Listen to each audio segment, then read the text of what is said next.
આજે અમે તમને દર્શન કરાવી રહ્યા છીએ એક જોરદારની પ્રાકૃતિક જગ્યાના, અને એ સ્થળનું નામ છે ભીમોરા. નામ પરથી તમને અંદાજ આવી ગયો હશે કે ભીમને લગતી અહીં વાત હશે. તો વાત જાણીશું આપણે આગળ, અને અત્યારે જોઈશું કે ભીમની ગુફા કે જ્યાં ભીમ અને પાંડવો અને કુંતા માતા અજ્ઞાતવાસ દરમિયાન અહીંયા રહેતા. તો ચાલો જોઈએ ગુફા.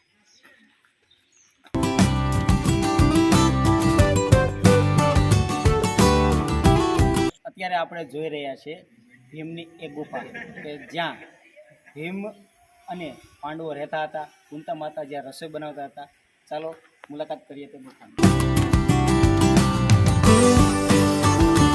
મિત્રો, તમે સામે આ એક ગુફા જોઈ રહ્યા છો કે જ્યાં પાંડવો રહેતા હતા. અત્યારે અહીંયા ઉત્તર બુનિયાદી નામની સંસ્થા ચાલે છે.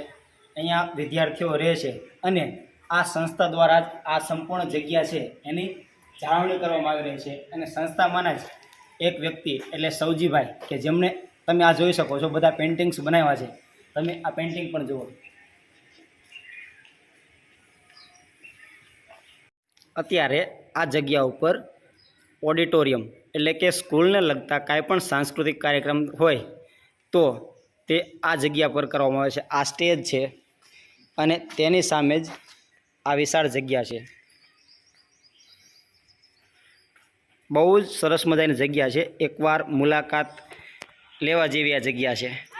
અત્યારે તમે જોઈ રહ્યા છો એ છે ભીમનો પંજો, કે ભીમ જ્યારે કાંકરી લઈને આવ્યા તો એમાં પંજાની આ છાપ રહી ગઈ.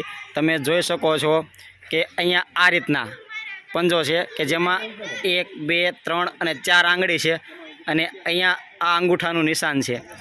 તો અહીંયા આ તમે જોઈ શકો છો કે આ જેને ભીમ કાંકરી અને ભીમના પંજા તરીકે પણ ઓળખાય છે. અજ્ઞાતવાસ દરમિયાન જ્યારે પાંડવા આવ્યા અને કુંતા માતા છાશ ફેરતા તો ત્યારે ભીમને કાંકરી લઈને આવવાનું કીધું. તો ત્યારે આવડી મોટી આપ જોઈ શકો મોટી શિલા લઈને આવ્યા છે, અને તેની ઉપર આ ભીમનું પંજાનું આ રીતના નિશાન છે. આ 4 આંગળી અને અહીંયા અંગૂઠાનું આ નિશાન છે.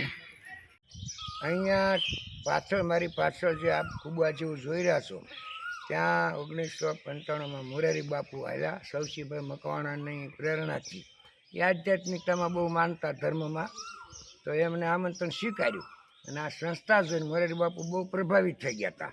એમને અહીંયા ભાષણ પણ કર્યું છે. 1-2 ગુજરાતી ફિલ્મો પણ ઉતર્યા છે. મૂળું માણેક એનું શૂટિંગ આ ગુફામાં થયું છે. શ્રીકાંત સોની એ અહીંયા એને ઘણા બધા ફિલ્મોનો, એક કસુંબીનો રસ, કસુંબીનો એ પણ ફિલ્મોનું શૂટિંગ અહીંથી બનેલું ગુજરાતી. એ વખતે આજે દવે અને હારા કલાકારો અહીં રોકાણા છે. બરોબર છે. અહીંયા સામે જે ઝૂંપડી દેખાય મોરારી બાપુ રહ્યા હતા, એને અત્યારે આપણે આંગણવાડી તરીકે ઉપયોગ મળે. સંસ્થામાં અત્યારે હાલમાં. બરોબર, ખૂબ ખૂબ આભાર. ધન્યવાદ.